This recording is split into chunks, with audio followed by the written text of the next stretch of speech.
Hi everyone, welcome back to my channel. So today we are going to make cottage pie. So first thing we have to do is to prepare all our ingredients.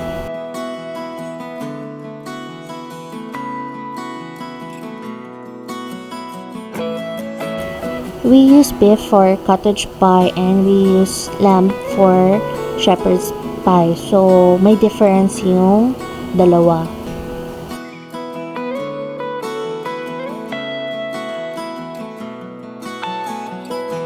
So what I'm cooking today is a version of a cottage pie. So usually cottage pie doesn't have a lot of veggies except carrots and celery. But for this one, I'll be adding like mushroom, green peas, and also corn because I have kids at home, so I want them to eat more veggies rather than eating a lot of meat. And by the way, I'm using 1/4 kilo of beef for this recipe kasi mas marami yung gulay na sahog ng aking recipe. When you purchase a bell pepper that looks like this is the way how you cut it para sama lahat yung seeds and yung stem. Okay, see? And then you just have to snap the other one and voila, tapos na.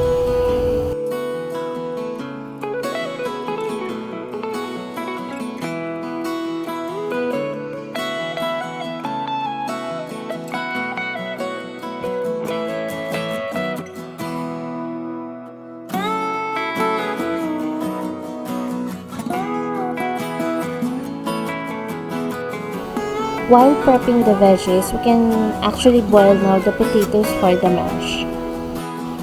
You need to prepare around for 1/4 kilo of beef. You can use 4 to 5 medium size of potatoes, or not you can use 3 large potatoes.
Now I'm done prepping my veggies.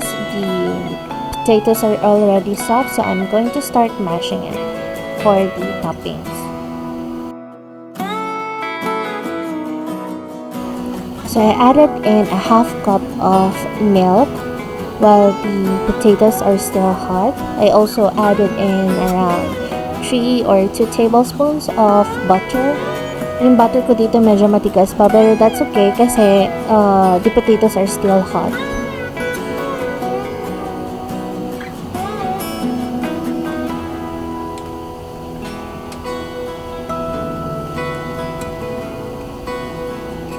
And then I'm gonna add around a teaspoon of white pepper, and then you have to mix. And then around 1 cup of cheese.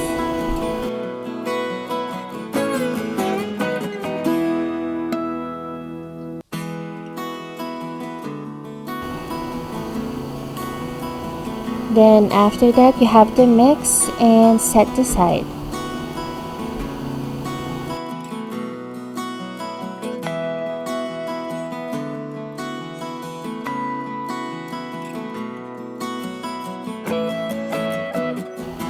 Next is brown the beef in olive oil. Then add the garlic. Continue to saute until you smell the aroma of the garlic. Then you can add now the spices. So we have here paprika. I added in oregano instead of thyme. And also I added in black pepper.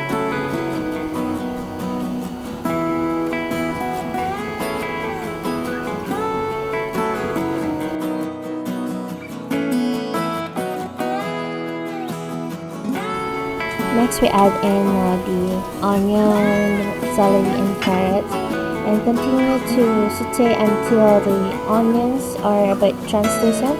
I also added in a thumb size of butter and continue to saute.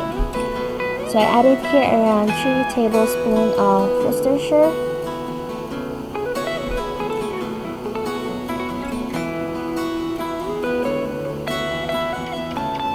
And then around a teaspoon of tomato paste.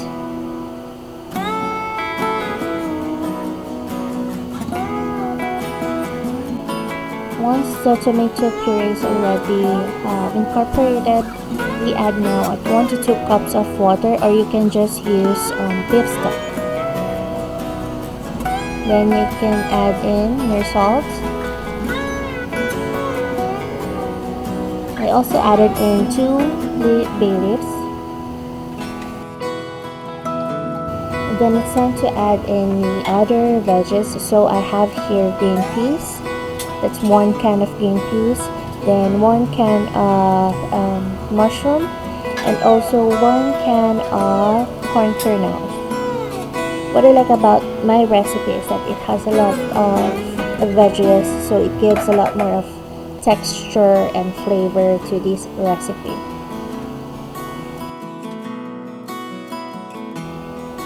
So I added in parsley as well, and then I also added in 2 tablespoons of flour. Continue to stir until the flour completely dissolved, and cook it a little bit longer para hindi maglasang harina yung pagkain. So once that's done, it's time for us to assemble. So sa ilalim is yung meat mixture natin. And then I love cheese, so I top it with cheddar cheese and also some parsley.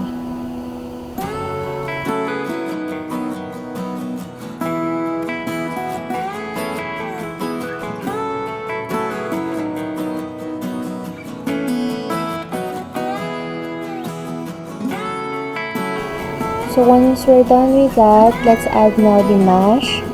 So ginagawa ko, I start at the edges, 4 sides, and then spread it out in the middle. Medyo difficult lang siyang i-spread, but we'll get into it. So ayan.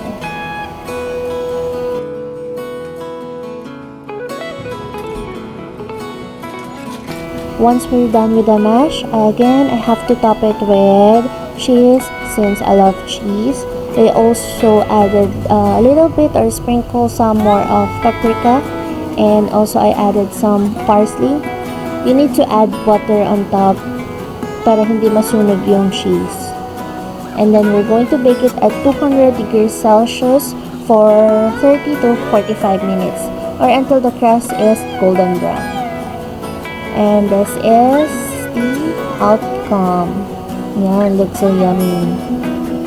So I hope you enjoyed this video, guys. Have a nice day.